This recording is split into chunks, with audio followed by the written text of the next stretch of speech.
Donc la centrale 112 de Liège, ici particulièrement où je vous accueille aujourd'hui, est le centre névralgique finalement de tous les appels d'urgence, médicaux et pompiers. Bien entendu, on peut également recevoir des appels policiers, mais ceux-ci seront transférés à nos collègues policiers qui sont juste en face sur le site de Vottem.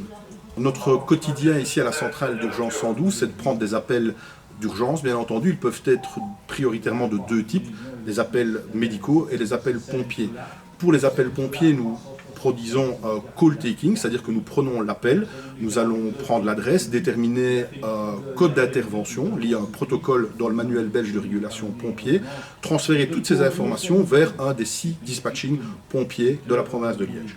Au niveau du médical, c'est complètement différent car nous allons réaliser et le call taking, mais également le dispatching des vecteurs médicaux basés, quant à eux, sur une régulation à plusieurs niveaux intégrée dans le manuel de régulation médicale. On peut réquisitionner une ambulance, un SMUR, un PIT et également, depuis peu, la médecine générale.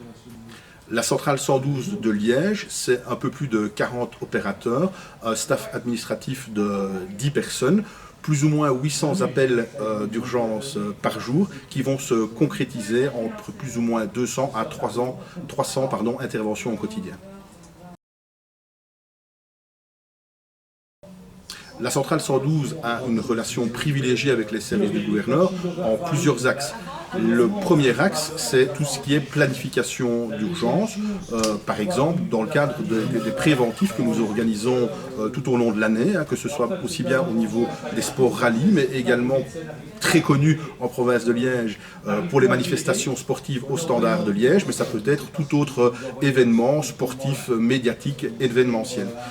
Dans un deuxième axe, nous participons également aux réunions de cellules de sécurité où nous mettons en place les différents plans d'urgence par rapport à des usines particulières telles que les usines Seveso ou les campagnes nucléaires.